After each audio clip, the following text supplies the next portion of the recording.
So welcome everyone. My name is Janis. You can have my contact information there too. I get to work at Orange County Department of Education. So you have your school districts within your neighborhoods, and then you have the State Department of Education for California. And in between there is your county Office of Education that needs to support all of the school districts that are in your county. So does everybody live in Orange County here? And do you go to schools or have families? That's a big question right there. Are you connected with any schools within Orange County? I'm a health educator here in the district. In which district? The county. The county. So, like through Cal Optima or? Planned Parenthood. Planned Parenthood. Schools provide sexual health education. Thank you for sharing and being here too. So you go into you're like a guest speaker. Guest speaker. Yeah, that will go into our schools in Orange County. Awesome, thanks Anthony. How about for you guys? He's going to be an incoming high schooler at Green. Okay. And that's We live in Irvine. In Irvine? So what school are you at right now? Practice school. Uh-huh. And that's at City of Irvine as well? Interesting. Good. Thank you for sharing.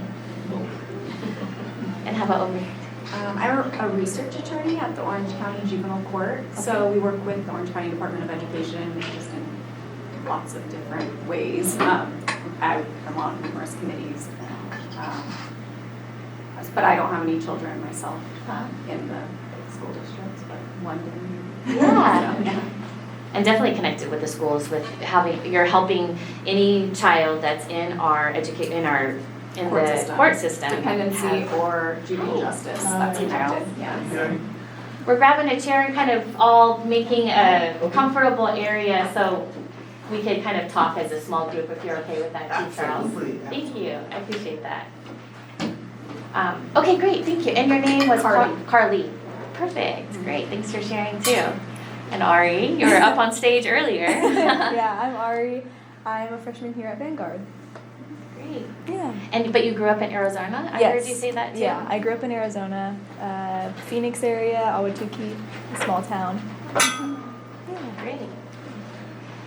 So Charles, we're just doing a quick introduction. I know you're sitting down, so thanks for if we could put you on the hot spot there a little bit. No problem. My name is Charles Scott. I'm actually triple duty here today. Oh my gosh. So, yes. Actually, my church sent me here. So we're gonna want to educate, the kids and the parents about safety at the church. Oh, fantastic! And the other reason I teach actually self-defense. So I'm the state director for RAD, Rape Progression Defense Systems, and I do all the training in California for all the universities that teach RAD.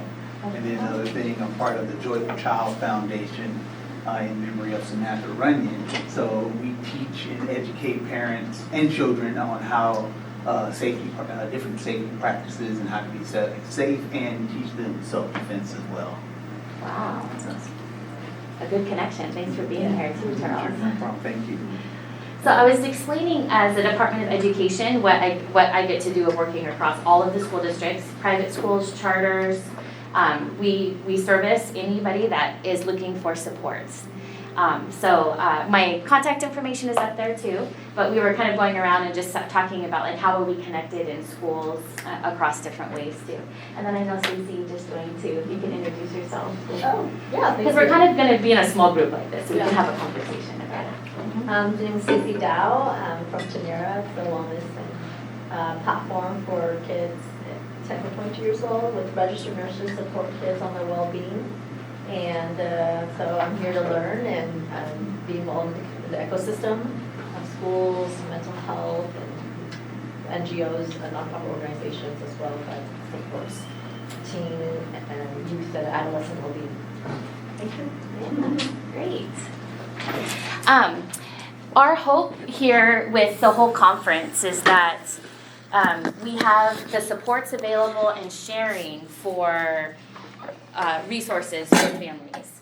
So when you were on your way over here, what got you interested in this whole topic of health tech for families? Yeah. And please, we're in a group I'm that's. sorry, I came to the wrong one. Oh! So I was looking for common sense. Yes, Common that's Sense good. Media. We're gonna talk about that too. Okay. Sorry, I didn't put that part in the title. You're right.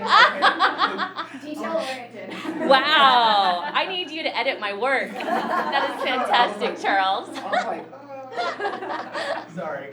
That's good.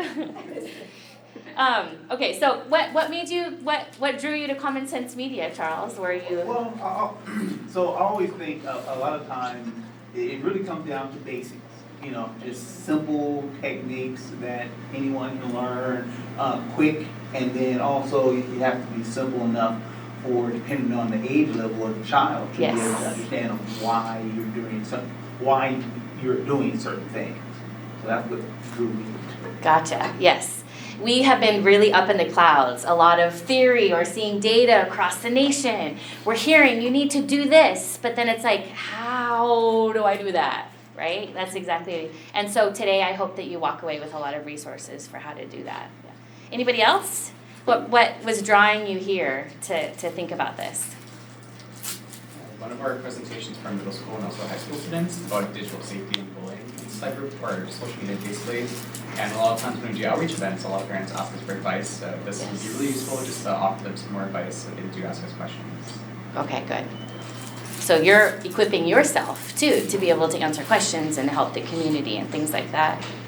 I'm a parent, and he doesn't have a phone yet, so he'll have a phone when he turns 15. So we're already making sure that he knows what his responsibilities are. He complains that he's the only one in his grade with no phone, and I've been holding that out. And finally, I said, we will have, but a condition is we will have to go to this conference and learn more about safety and stuff. So you'll understand why. Yeah. And were you here yesterday too, Noah? No. Or just today? me. Okay, because there was a lot of information shared yesterday Yes. too, so. We're going to the one next, online grooming later. Mhm. Good. I became really interested in this too. I'm a mom. I have 2 teenage boys. They're 15 and 13. So I'm right with you, Noah, with my kids. Hearing what I hear from these type of groups, I'm very alarmed by that. I am a health teacher too, and so I come with wanting to teach communication skills and refusal skills and what healthy relationships look like.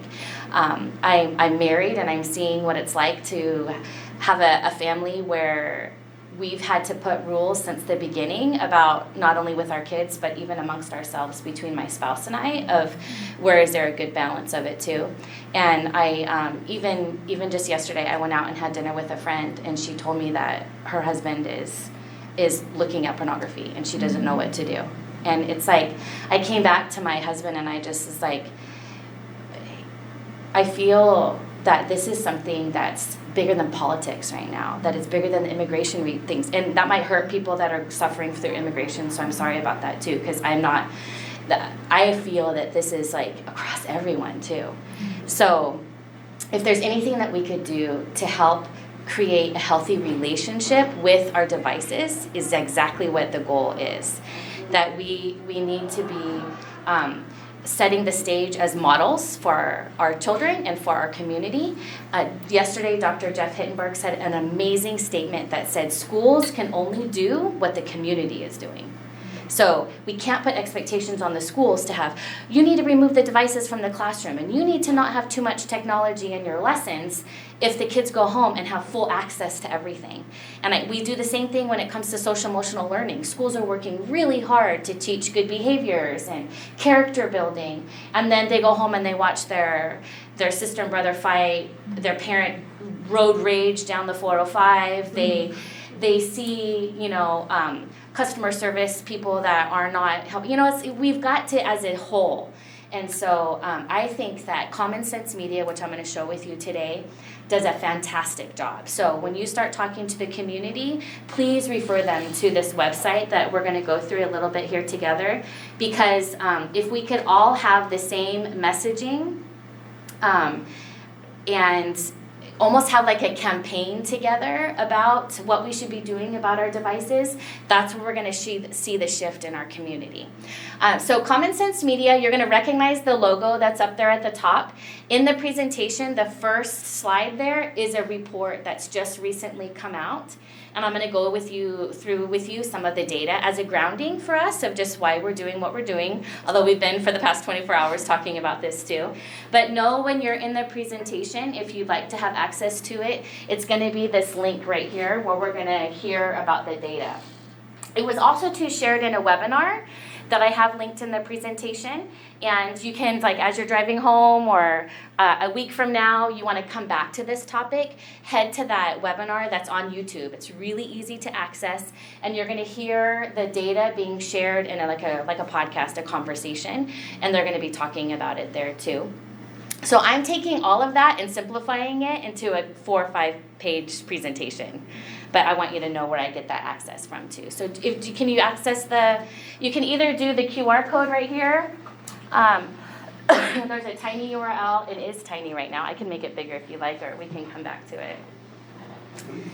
Okay, so let's dive in here a little bit. The first thing that this research is telling us, and I heard them say it yesterday too, though, is the ages. What's that percent that you see that by age 2 they have a device? 40% of our children. So, I think about picture a restaurant. Yeah.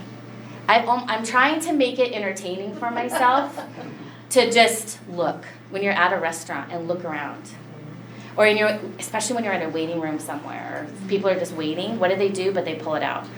But the sad thing is that, like we've been hearing in all these videos, these kids that are 2, for parents that are having a hard time with maybe understanding what parenting is about, because they just give them the iPad and sitting at a restaurant. And that's their form of entertainment, that's their form of interaction. And we know off of everything that was just shared over this last couple of days too, how hard, and not even how hard, but like how much you're affecting the child's development. So that, and always remember, when you're reading a report, it's data from 2 or 3 years ago. So that is increasing. We know it's increasing. Screen time, 2.5 hours per day on average. And that, again, is outside of the school time. So it's very regular for our kids to come home and spend that much time. Or at least that's the norm that's coming across in the data. So big changes that need to be happening. Tell me what it was like growing up as a child for you. What did you do after school? I played basketball, played after school programs. Yeah, Okay. We didn't have any screens. We were outside usually? Outside. Were you in like a childcare setting, or were you home on your own? I guess sometimes home on my own, but then I guess we watched some TV. Yeah. Why do you think that there's been a shift like this, though? I think technology in itself. I mean, at least when I was growing up, we didn't have the technology that we have. We had video games that were, the video games that we did have, they were stick figure video games. Yeah. Now they have you can see full pictures and animation. But for one, we didn't have the technology, and also we didn't have the TV channels that we had either. True. I think we had like 8 channels that you can. And you had to get up to the TV, or exactly. Yeah. So I think one, because of the advancement with technology, has led it to be more popular and more accessible to everyone. Yes. I mean, accessibility is. Even when I was older, I didn't have like a computer because it was too expensive. Mhm. But now the cost of everything. So. Right. Very much.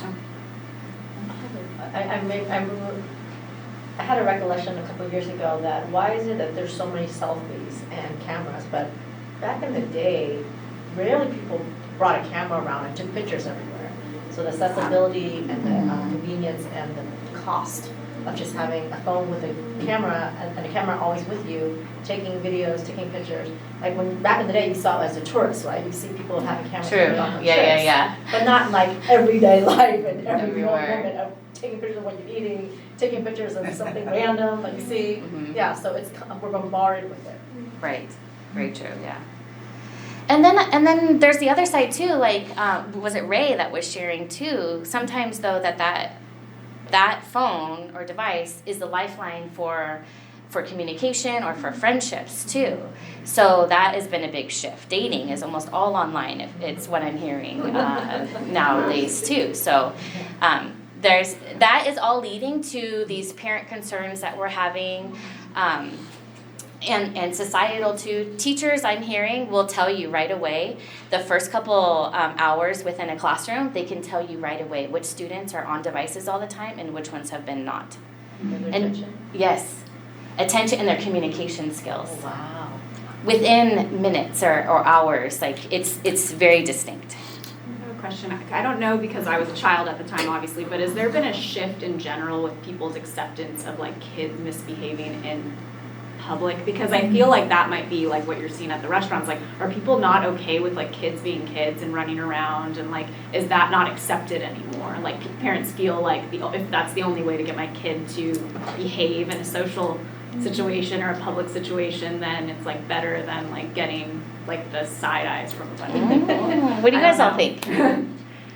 Like, because I just remember running around at restaurants and no one caring when we were kids. I don't know. What do you guys all think? Yeah, as I feel like I've noticed, at least when I'm in restaurants or something, they're all very like locked in, and you have to control your kid. And it's almost like if that baby's crying, people get like annoyed, or you get stared at or something, when in reality it's just a baby. It's gonna cry. And I feel like I'm in a weird age bracket where some of my friends are even having children at this time, and they're trying to figure out how to, handle their kids, and so it's really interesting. I think that is a big aspect. I think it's also just not technology. I think just the pandemic affected it a lot. I worked customer service before and during the pandemic, so I got to see the shift in how customers interacted with me. I think they had a lot less social regulations on themselves too. They acted more mean-spirited, for example, to ourselves as workers, but also other guests at my place of work too. So I think just that lack of social control and the social contract that we have amongst ourselves, it kind of just got lost. That's a really good point too. There is a theory that our society has become hyper-individualized. What do I want? How does it make me feel? What do I look like? What do I look like to other people? How is your child affecting me? And when we do that, we lose empathy. We lose the ability to be understanding and have grace and go, oh gosh, that mom over there is challenged, and how can I help her? I remember being in that situation, and let's not worry and hurt. Let's see what we can do to help. Our society doesn't do things like that as much anymore, and with that, if you think about too the parenting that comes, if you're hyper individualized, it's like parenting is hard. How much are you willing to put into it? Or is it easier to give the iPad so I can have what I deserve right now, which is a meal out, glass of wine, a non-distraction, because I deserve it. And these are examples, and I am making assumptions too, but I feel like maybe it's more like a sarcasm, because sarcasm is, right, part truth. And so that's going to be some big shifts that we need to be looking at too, of just, it's hard to parent.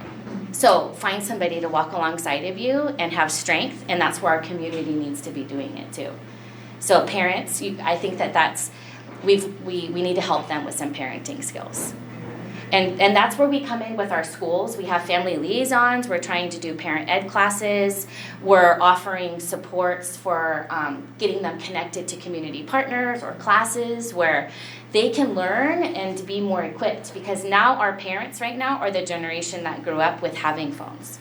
And so how do we help them navigate that a little bit? We'll come back to that a little bit more if we want to, but I think this is the nitty and gritty of why you wanted to come here. So I want to spend as much time as possible with these actionable things to use from Common Sense Media. So what I did in the presentation is each of these green lines, the green sections, is going to be a link to more resources. And together we're going to view these, but know again when you go back and you look at this presentation on your own or to reference it, take this presentation and use it. I'm totally fine with that too. You know that those are interactive links too. So let's go dive into Common Sense Media really quick. And I want to show you from the beginning of the website here too. Actually, let's not start with Family Tech Planners. Let's go with like just Common Sense Media. The best thing and the first time I heard about Common Sense Media was as a parent when I was like, is it appropriate to take my kids to go see Venom? And Common Sense Media is a great place to go look.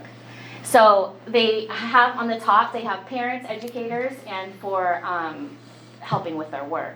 But know that you get immediate reactions on a very holistic view and following the goals of good parenting on media. So they started with just movies, and they would kind of give a review of movies, and they still do. You can even go in there with movies and get like conversation starters. So after you watch Venom, I'm going to give that example of a Marvel movie, here's things to talk about it. So really cool teaching tips for parents. All of their resources are in English and Spanish, but if not, maybe more. Let's do a double check. So if you come over here to the top, yeah, English and Spanish for right now. So know that these type of things exist for that one. So browse books, TVs, podcasts, things like that. Now, when you start to look at, for parents, so if you go up here to this top part, I head over a lot to the parent's guide.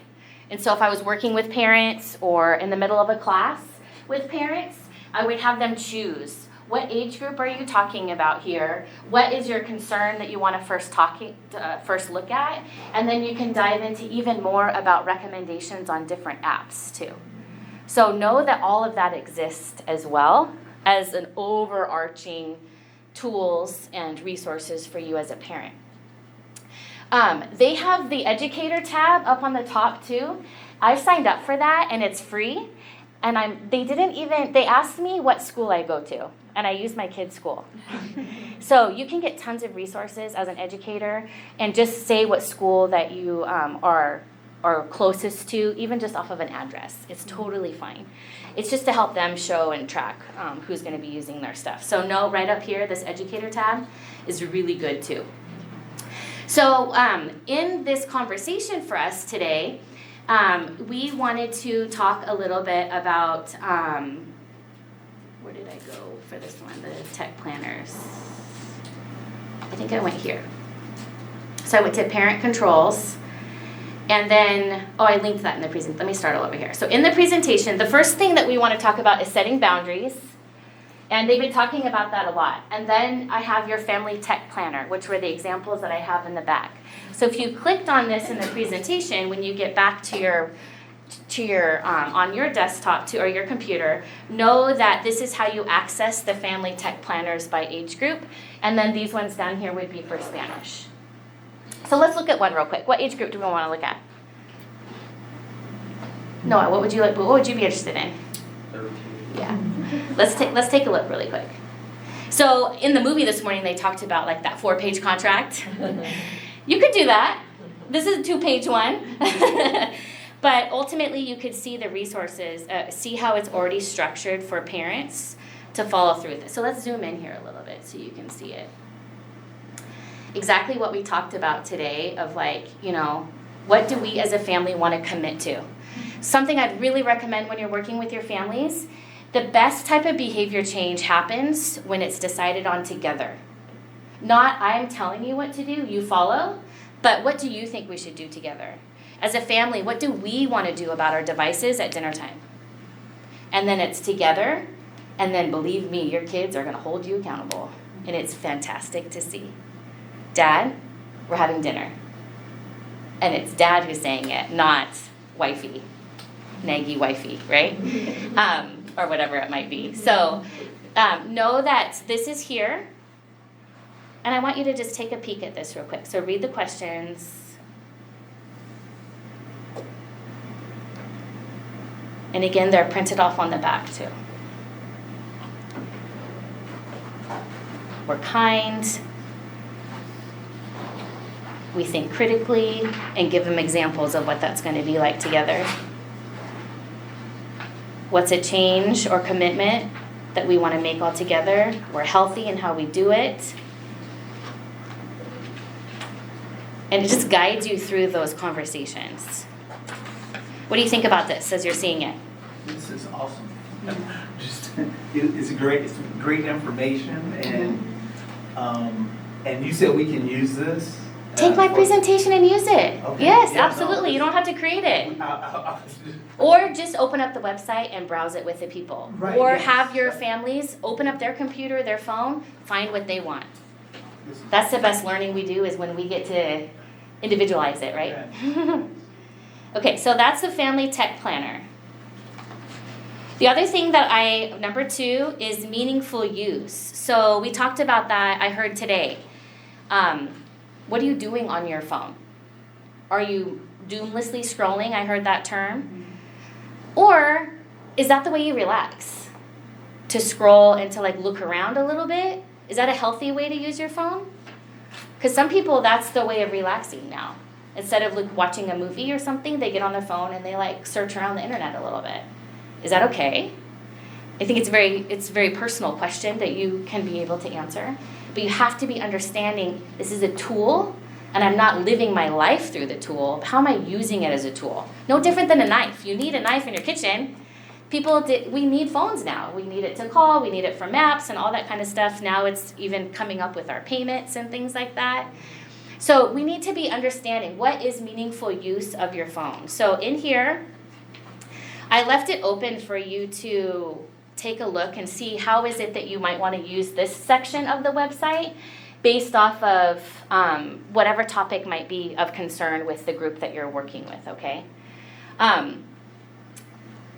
For my kids, like I said, they're 15 and 13. They started walking home on their own when my husband and I are at work. So I didn't feel comfortable with them not having a phone because we've since got rid of our landline, the actual phone that's in our home. So there was no way for me to know what was happening. So I can understand that fearful parent that's like, I need to be able to get a hold of my kid. And so my husband and I talked about it a little while. We bought them the flip phone. And they are using that, and they call us when they leave school and when they come home. And then when they walk in the door, I gave them like a little basket, and that's where they put their house key and their phone, and that's where it's at. And it just was funny, this last weekend, I got a call from one of the other moms, and they said, Luke's not answering any of his texts. Because you can still text on a flip phone, but it's super annoying and it takes forever, right? It's A, B, B, B, B, B. Like, and he can't stand it. So he'll just call if he wants to, right? Well, the friends were calling and he was on a group text and he didn't know. And so the mom was like, look, he's not answering. And I'm like, okay, well, someone could call him and he could talk just fine. So but we had to create like what is a healthy use of a phone? And they are not normal in their friend group. They're the only ones that are not on these text messages. But I think you could be courageous as a parent, and they end up being like, it's not like no one wants to talk to them. They will figure out how to get a hold of you by a phone call or something like that too. So then when my son entered as a freshman, like where you're heading to, Noah, too, I was asking him, do you need a smartphone now? Because then I was starting to question, like he has to sign in and he has to have a QR code to sign in for his after-school activities.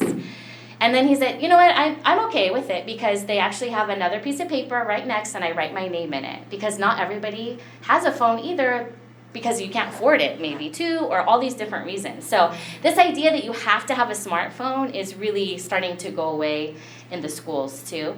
But I really, really encourage our communities to like think about, yes, we need to know about our kids, but doesn't mean that you give them access to the world. You give them access to what's very appropriate. And that would be definitely like limiting and having it as a healthy habit. So let's talk for a little bit. What do you think about those type of conversations?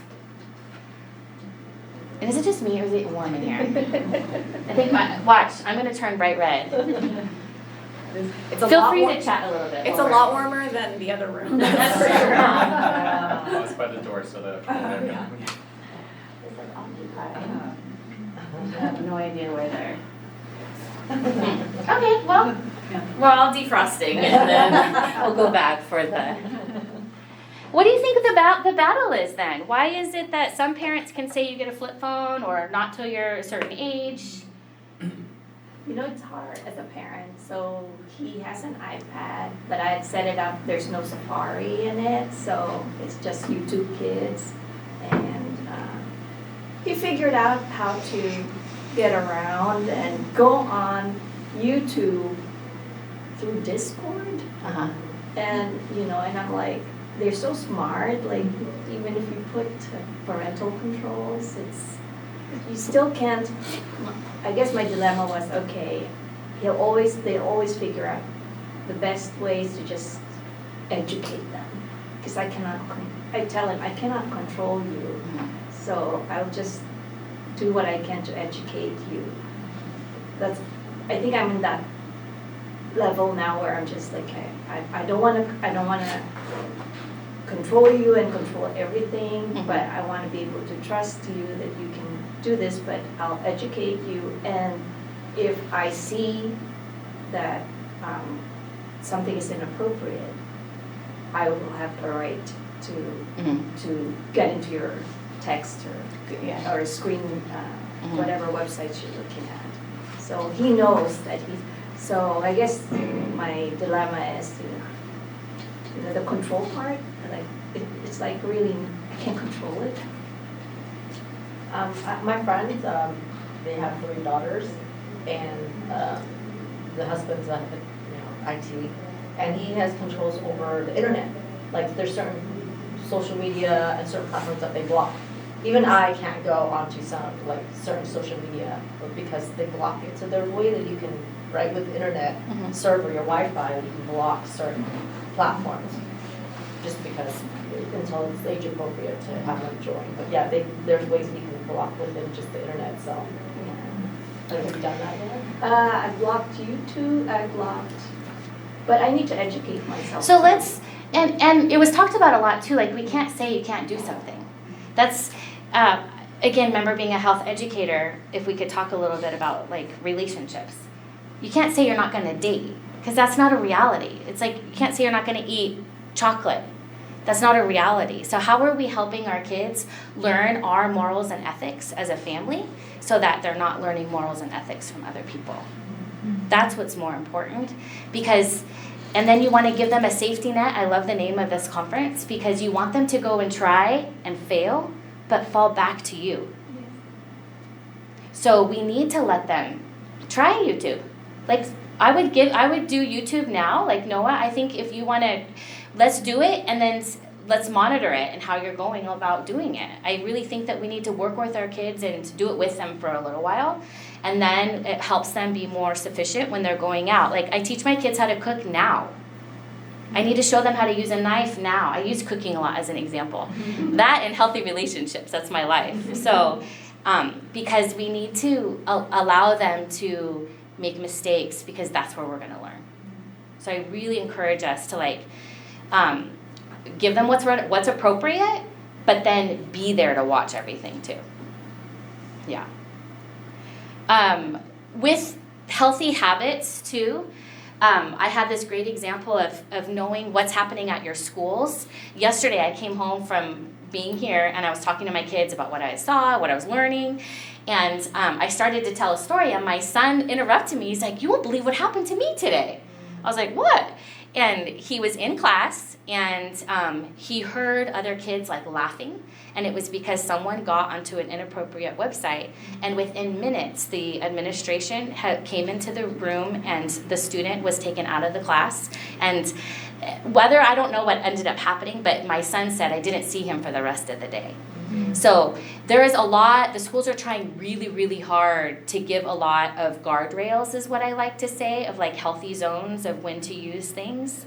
So if you need help with that, go to your schools. because they have, like the guy that's sharing from Fullerton, they know a lot too, more than me, more than other parents too. So please know that we're trying really, really hard there too. But encourage, so here, like, encourage that co-viewing. Also too, I think with parents, like, you gotta like what your kids like. You gotta like their music, you gotta like their friends, and you gotta like what they're watching. It's hard when I'm sitting there watching dirt bike videos for hours and hours and hours, or like Beast, what is his name? Oh, Mr. Beast. Yes, you know, but I'm right in there with them. And you have to be intentional, really, really intentional. And I think remember that hyper-individualized person is not going to be. They're going to be, you go over here because I want to be over here and doing this. So really think about this co-viewing together too. Okay, parent controls. So this is kind of leading to like your actual, what you allow on your internet at home. I linked this because there was so much here. Look at all of these links. I thought, I don't even know how to address all of this. I'd rather you go at what you feel is more appropriate for what you need. But know that this resource exists too, whether it be about, you know, the internet itself, screen time, apps. They've got it all here, and you can keep scrolling about what it is that you specifically want to have the best control over. Here's how to block websites. I'm going to keep scrolling here a little bit. Different phones, whether you have the iPhone or the Android. Here's a conversation about Snapchat and TikTok. So maybe if you need like content for classes, I would really think you would allow someone to go view the website, and then whatever they learn, they present back to the group. And that way everybody's learning a little different thing, and they're learning what they want to know too. That's where our best learning happens. And then they get to like peer learn together too. So maybe do that with your family too, if you guys want to be taking a look at that too. But again, that key thing when I talk about this right here is that if you don't teach it as an adult, they're gonna learn it somewhere. So who do you want it to learn? Who do you want them to learn it from? And that's gonna be the big takeaway when it comes to healthy tech use. Okay, do you want to look at any more things with those three? Those are my tangible things to walk away with. How are you feeling right now? Very simple. Or I think about this, like this is what everybody should know, and then I start to tier it. This is what some people need to know, which is maybe like how to change your network setting, or and then more intensive, like these are the supports of like how you would receive mental health services if this is becoming like an addiction or something like that. But please don't start there without talking about this to everyone. Because this is something that I think the majority of our population wants and is ready to take on, versus I need to have all of these controls and the mental health part that comes with it too. So that's what we call tiered supports in schools. I heard Sandy talk about it a little bit yesterday, but what are we providing for all of our kids and families, some and then few. So I really encourage you to be talking about that when you educate others too. And then you always have an action plan whenever you're working with people too. So what are they committed to doing one thing different today when you come home, tomorrow? So here's some options that we talk about. Choose one small specific change that you want to implement like this week. So even like we've been here for 2 days. Would anybody think of one thing right now that you would probably be willing to change? Just within your own self? I'll say for me, just monitoring how much now since I've been at this conference, now I realize, wow, I say I'm not on my phone a lot, but I'm noticing that I'm on it way more than I really need to be. So I would say the one takeaway would be limiting my phone usage. Okay. Personally, your own, Thanks. I think that was your question. Exactly. Okay. Yeah. What's one thing that you're willing to think about making one change this week? I will practice what I preach. She says, but you're on your phone. And I said, no, I'm not. So I will definitely do that. I do find myself though, because and I heard them say it in the video, we could also too model the right way to use our phone. Like, I'm on my phone right now because I'm looking for a recipe for how to cook. I told you how to use it. I'm on my phone right now because I'm communicating with your teacher about what we're going to be working on next. Oh, you're right. I'm kind of like just scrolling around. I'll take it down. Yeah. And you even acknowledge when you're in, doing something you shouldn't. So I liked that a lot. I think that's my one takeaway from what I've been hearing. Anybody else?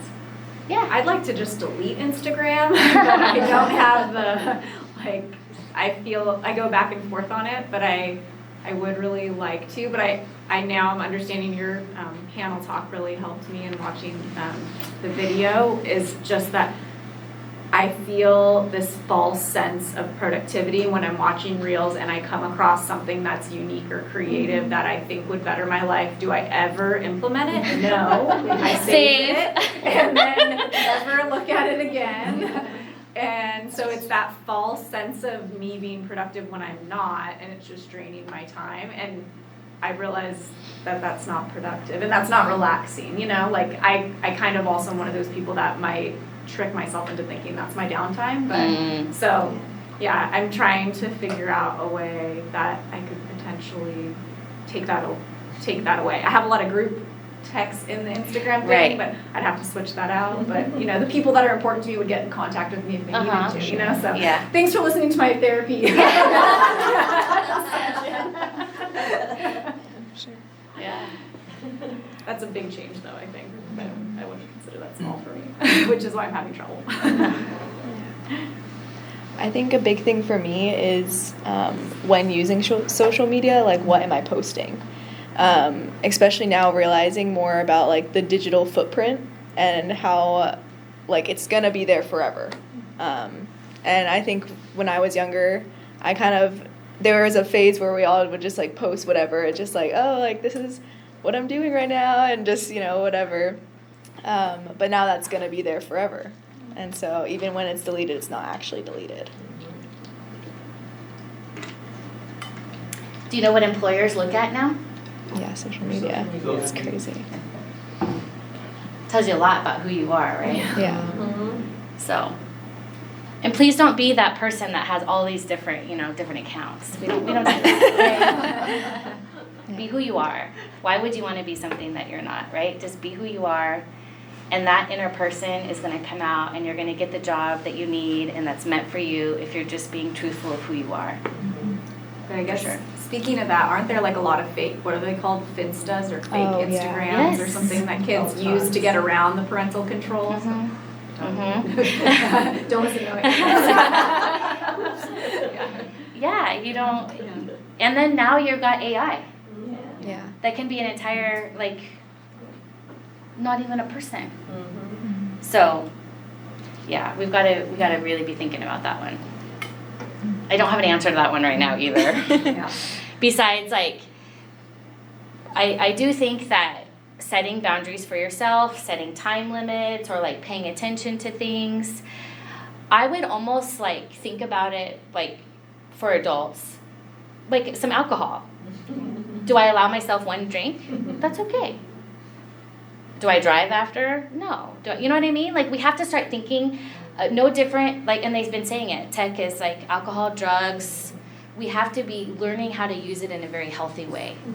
So, and I don't need to keep saying about that part. But. Okay, so write down a commitment and put it somewhere in your home. So, like, I see these type of contracts, or like our family schedule. It's on like the refrigerator. It's in the kitchen, someplace that everyone's at, so that you as a parent, when you're seeing something that's happening, it's not you that's saying it's bad. The contract is noticing you. I've done that a lot with my kids. Like, okay, we have a timer, and then when the timer goes off, it's not me saying, okay, it's time to get off. The timer's doing it. Is that making sense? It's so much easier. I think we need, and these are parenting skills that we need to help our parents learn how to do it too, because they don't want to be the bad guy. They want to be friendly. They don't want confrontation. I heard one of the parents say it today in the video too. So make that other item that's visible to everybody else, that's the confrontation. The timer's going off. That's the issue, to help us hold accountable. Share your commitment. And encourage your kids to participate too, like I was saying that earlier, in the design of what it is that they all create together too. So with that being said, I have some final thoughts here that you can share, and maybe that's where you do the group work more as you're talking with your family or when you're talking and educating others. I keep giving those examples because it sounds like that's kind of where some of this group is going to be. So remember, no one's perfect. Focus on making progress towards healthy habits. Utilize Common Sense website, and I've got it linked there, right? If it's green, it's linked. And then asking questions too, all the time, so that I heard that a lot in this conference is make it known that you are a safe place for all of our youth, that there's no shame in what's happened. Someone shared this morning too, and I went, oh, that wasn't your fault. But they're still like kind of holding it that it was their fault. So keeping up that open dialogue. But tech is amazing. It made this presentation for me. Mm-hmm. I'll be honest with you. I took the article that I linked for you at the first, and I said, I want to make a presentation for families that is very applicable and tangible with tools. And boop. Is it ChatGPT? I used ChatGPT. No, I used Gamma first. That's the slide deck area. And then I put it into my Google Slides so I could change it a little bit and add more personal things. And ChatGPT helped me summarize the article too. So we can't go without it. You need it. And it's going to be an amazing tool for us. But how are we using it, right? I personalized this presentation still. I added stories. You added stories to this. So don't take that away. Allow those type of things to happen. And that's what's going to make a really good user of tech within your family too. Talk to your kids about how you're using AI, or to your community and what you're learning about it. And then where are your safe zones with it too. So just a final recommendation there too, a little bit, because it's going to be used in schools. There's a huge movement right now. Programs, like entire departments are being made right now of staff that are trying to get in and help teachers learn how to, because we have to understand what's happening so we can teach before it gets out of control. So, and I'm talking very generally on that one too, but know that there's going to be things that are happening faster and faster and faster. So those would be the last thing that I have on here. Is a connection card. So like I said, I work all across Orange County.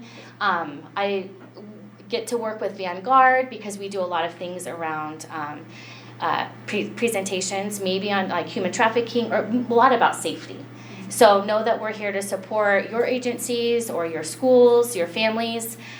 So in that connection card, you just tell me like what's your name and your email if you want to be in connection with me, or if you want to receive emails from and get to hear like what's happening across schools. Remember, it's not just tech, it's everything family engagement related. So, but if you want to, that's there for you too. Okay? So we're kind of ending a little bit early since it's been such a nice small group, but we could still stay and have some questions or conversations more. I could show you more resources. As a family engagement person, I'll show you really quick.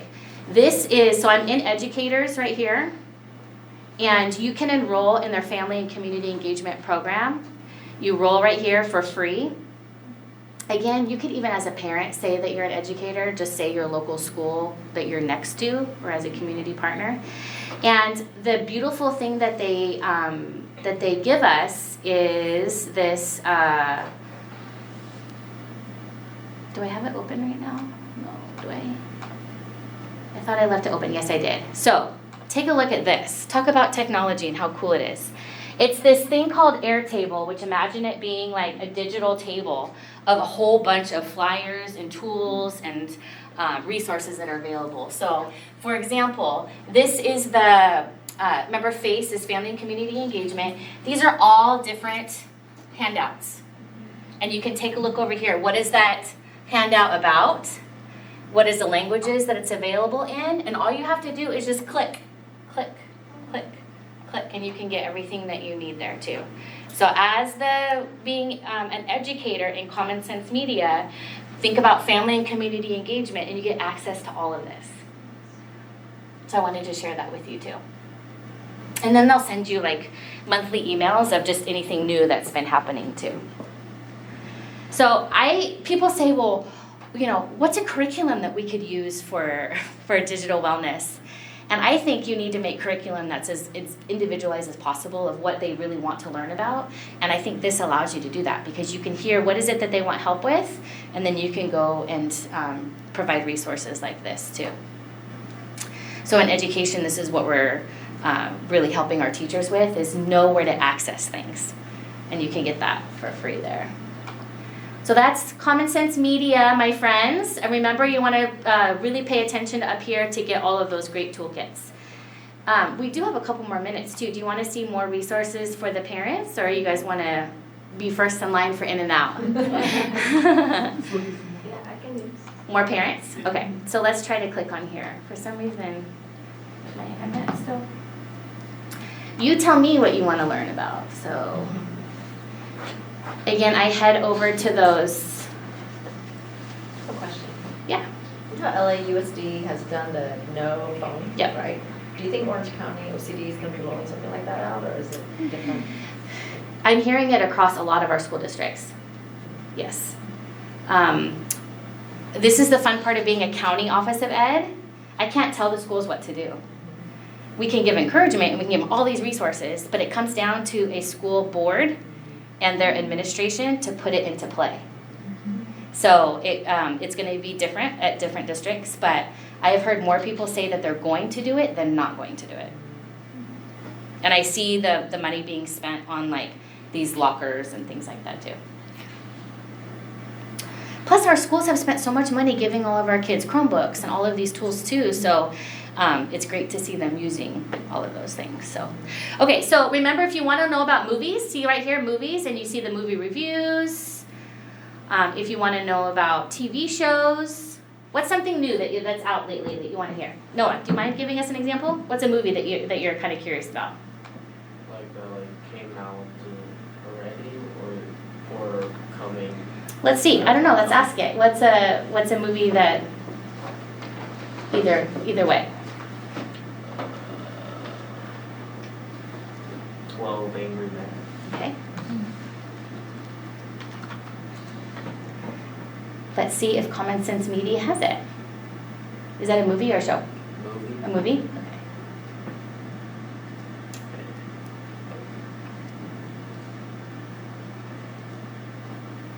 You are so patient, you guys. Oh, see full review. So right here, it's get 5 stars from Common Sense Media. So as a parent, I would say, oh, okay, Common Sense Media says this is a good one.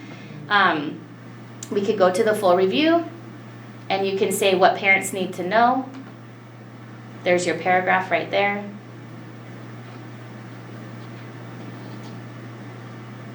And it tells you what might be of caution. Jurors smoke cigarettes throughout the movie. Stuff like that. Jurors nearly come to blows over disagreements about the case. One juror threatens to kill in the heat of the moment. The fact that the jury is made up of exclusively white males should be explained to kids as a sign of the film's time period. Despite this age, the drama still has a lot to say about the principles of which the American justice system is based, as well as issues of prejudice. To stay in the loop on one of the movies, you can sign up for weekly emails. So, and then what parents say about it. So you can come in here. This person's saying it's not for little kids, 13 plus, 8 plus. And then you can see what kids say about it too up here. So, helpful. There's even, I saw on here, like Common Sense even tries to make sure, like helps, it talked about there, right, like it's a jury of all white people. Like how could it be as inclusive as possible? Does the movie address LGBTQ or where is there different conversations that could be happening within that? And I felt that was I appreciated that type of thing too, to help me be a better parent. Okay, so we've got how to do the parent stuff. Let's see what else back over here. Parent guides. I think I gave those to you already. Apps. App reviews. Super important to be paying attention to. Did it say gaming as well? Or Let's does it see. gaming? Probably. About healthy gaming or Yeah, like like what? certain games that are like considered, Oh yeah, apps and games. Oh, right here? Game reviews. yeah, Mhm. I see. I wish my internet was working a little bit faster, but you guys are doing okay, yeah? Also for standard video games like the consoles, they normally have a rating 2 similar to movies, so that's a good way to gauge whether or not it's appropriate for kids. Oh, okay. Normally it says like M for mature or like 14 plus, for example. I do hear a lot of our families, you know, they're working 2 or 3 jobs. And so it's a form of helping my child stay indoors in a safe place. And so that's what we need to do. What would you say to them? The working. What would you say to the parent that is working all the time? And their kids staying indoors because it's safer, Yeah. because they're not around to watch their kids. Mhm.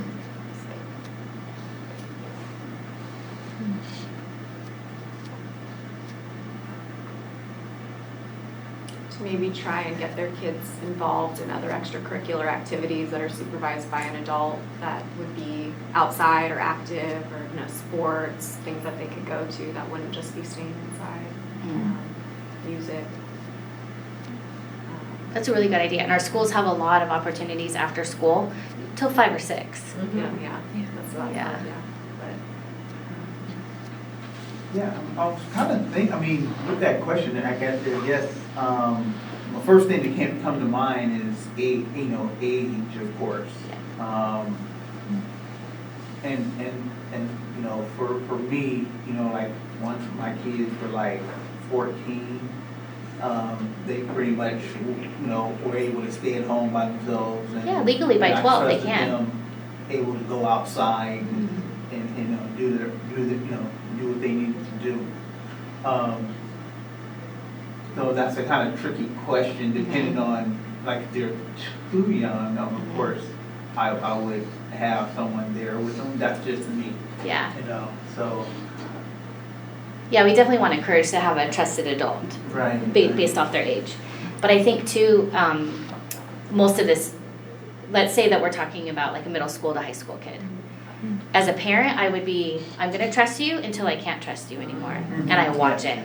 Yeah. And I watch it. And I watch your grades, and I watch your relationships with me and our family, and I watch your relationships with your friends.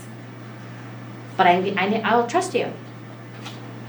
That's where we need to be, right? Is like, let them try things.